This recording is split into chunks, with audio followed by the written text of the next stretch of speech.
Hamas کے شہید رہنما اسماعیل ہانیہ کی نماز جنازہ قطر کے دارالحکومت دوحہ میں ادا کر دی گئی۔ نماز جنازہ میں امیر قطر اور حماس رہنما خالد مشعل کی شرکت، اسماعیل ہانیہ کے بیٹوں اور فلسطینی تنظیم الفتح کے اعلیٰ سطح کے وفد کی بھی شرکت۔ حافظ نعیم الرحمان اور دنیا بھر سے آئے اہم افراد بھی شریک ہوئے۔ اسماعیل ہانیہ کی تدفین کچھ دیر تک کی جائے گی۔ اسماعیل ہانیہ تہران میں 2 دن قبل شہید کر دیے گئے تھے۔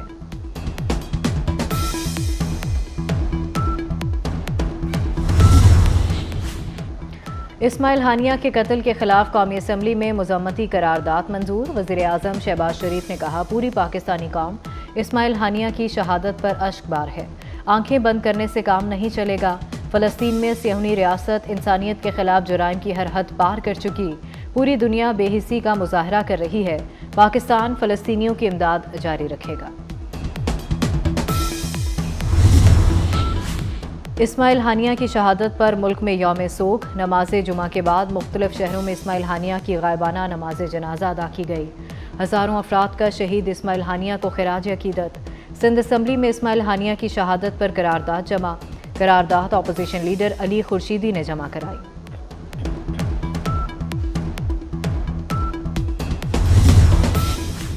امریکہ کو اسرائیل کے دفاع کی فکر، اسرائیل کے لیے خطے میں مزید فوجی بھیجنے کا فیصلہ۔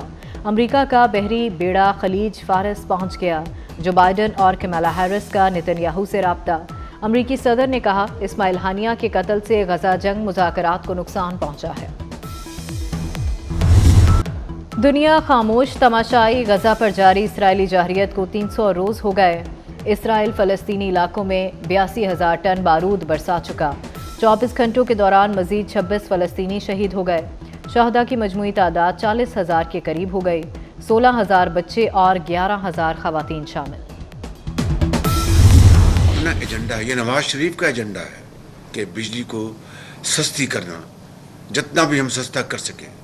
یہ اتحادی حکومت کا یہ ایجنڈا ہے، جس میں آصف زرداری شامل ہیں، جس میں بلاول بھٹو شامل ہیں۔ انٹرم گورنمنٹ جو تھی، اس کے ساتھ ساتھ جو ہمارے سپہ سالار ہیں، ان کی ایک ایبسولوٹلی ان ویورنگ کمٹمنٹ تھی۔ پاور سیکٹر اور FBR صحیح نہ ہوئے تو ملک کی ناؤ ڈوب سکتی ہے، وزیر اعظم شہباز شریف نے خبردار کر دیا۔ کہتے ہیں، بجلی کے مسئلے پر سیاست عوام کی توہین کے مترادف ہے۔ جو دھرنے دے رہے ہیں وہ سیاست برائے سیاست کر رہے ہیں، کیپیسٹی پیمنٹ کے مسائل حل کرنے کی کوشش کر رہے ہیں۔ IPPs کے معاملے پر چین کو خط لکھا ہے۔ سستی بجلی نواز شریف اور آصف زرداری سمیت اتحادیوں کا ایجنڈا ہے۔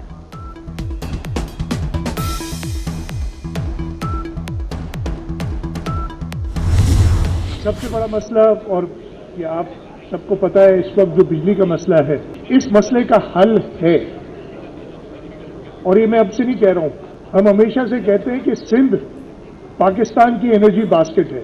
70% گیس کی پروڈکشن صوبہ سندھ سے ہوتی ہے۔ پاکستان کی سب سے سستی بجلی پاکستان میں تھر کے کوئلے سے آئی۔ بجلی کا مسئلہ سنگین ہو چکا، ہمارے پاس بجلی بحران کا حل موجود ہے۔ وزیر اعلیٰ سندھ مراد علی شاہ کا تقریب سے خطاب، کہا، سندھ 70% گیس پیدا کرتا ہے، پاکستان میں سب سے سستی بجلی تھر کے کوئلے سے پیدا ہو رہی ہے۔ مہنگائی اور مہنگی بجلی کے بلوں کا احساس ہے، مہنگائی کی وجہ سے بہت مسائل پیدا ہو رہے ہیں۔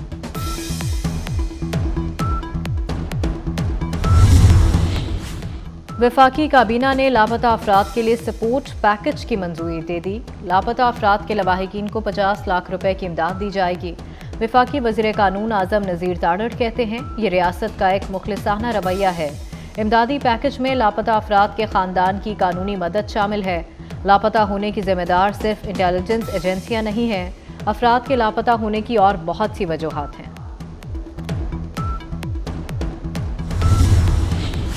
وزیر داخلہ محسن نقوی کا اسلام آباد کے تھانہ کھنہ کا دورہ، تفتیشی افسر کمرے سے غائب، سائلین کو سننے والا کوئی نہیں تھا۔ محسن نقوی تھانے کی حالت زار دیکھ کر برہم۔ وزیر داخلہ نے حوالات میں بند ملزمان سے گفتگو بھی کی، کہا، سائلین کو بلا وجہ انتظار کرانا کسی صورت برداشت نہیں۔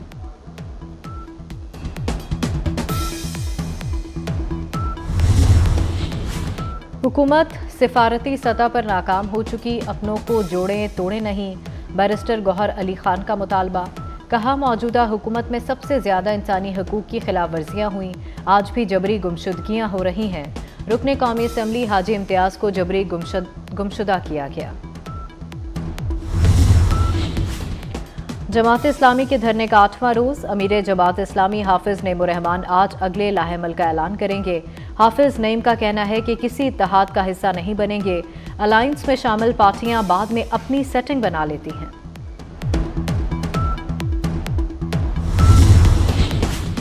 حکومتی مذاکراتی کمیٹی اور جماعت اسلامی کے درمیان مذاکرات میں پیش رفت۔ پنجاب حکومت کا جماعت اسلامی کے گرفتار مقامی رہنماؤں اور کارکنوں کی رہائی کا فیصلہ وفاقی حکومت کی سفارش پر کیا گیا۔ جماعت اسلامی کے گرفتار کارکنوں کو آج رہا کر دیا جائے گا۔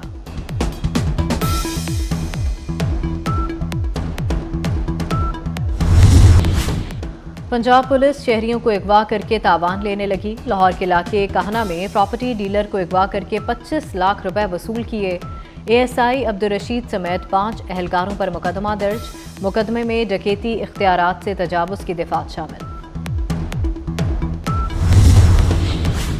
محکمہ ایکسائز سندھ کا انقلابی قدم، ٹیکس نظام کو ون لنک سے جوڑ دیا۔ شہری اب گھر بیٹھے ٹیکس ادا کر سکیں گے۔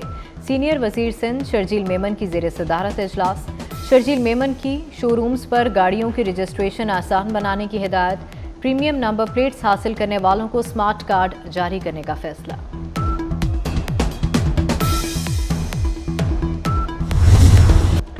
ملک بھر میں مونسون کا سپیل، مانسیرا میں برساتی نالا پھر بپھر گیا۔ سیلابی ریلا 30 دکانیں بھی بہا کر لے گیا۔ وادی کاغان کا زمینی رابطہ چوتھے روز بھی منقطع۔ کراچی کے مختلف علاقوں میں وقفے سے بارش۔ لاہور کے کئی علاقوں میں آج بھی برسات۔ محکمہ موسمیات نے 24 گھنٹوں کے دوران مزید بارش کی پیشگوئی کر دی۔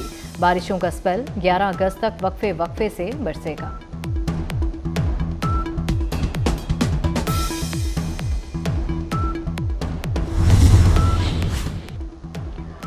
خیرپور ناتن شاہ میں موسلادھار بارش کے بعد ندی نالوں میں طغیانی۔ گاج ندی سمیت دیگر ندی نالوں میں پانی کے بہاؤ میں اضافہ۔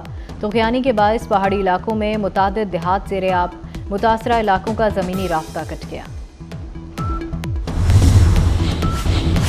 لاہور میں ٹیکسی بک کرنے والی خاتون سے ڈرائیور کی مبینہ زیادتی۔ واقعہ سبزہ کراچی پلی کے قریب پیش آیا۔ آن لائن ٹیکسی ڈرائیور نے 2 خواتین کو رائیڈ پوری ہونے پر گھر اتارا۔ ڈرائیور خواتین کے اترتے ہی مبینہ طور پر گھر کے اندر گھس گیا۔ مقدمہ درج، ملزم کو گرفتار کرنے کی کوششیں۔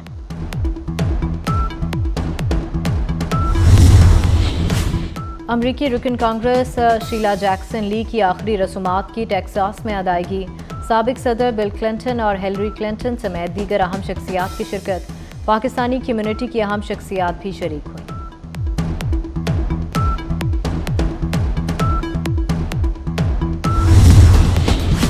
ترکیہ میں social media plate form Instagram block کر دیا گیا۔ انسٹاگرام بلاک کرنے کا حکم ترک انفارمیشن ٹیکنالوجی کمیونیکیشن اتھارٹی کی ویب سائٹ پر جاری کیا گیا۔ ترک حکومت نے انسٹاگرام بلاک کرنے کی وجہ نہیں بتائی۔ پیرس اولمپکس کا 6واں روز، میڈلز ٹیبل پر چین کی حکمرانی برقرار۔ مزید 2 گولڈ میڈل جیت لیے۔ چین 11 گولڈ میڈلز کے ساتھ سر فہرست۔ امریکہ کا 9 گولڈ میڈلز کے ساتھ دوسرا نمبر۔ میزبان فرانس، آسٹریلیا اور جاپان 8 طلائی تمغوں کے ساتھ تیسرے، چوتھے اور 5ویں نمبر پر موجود۔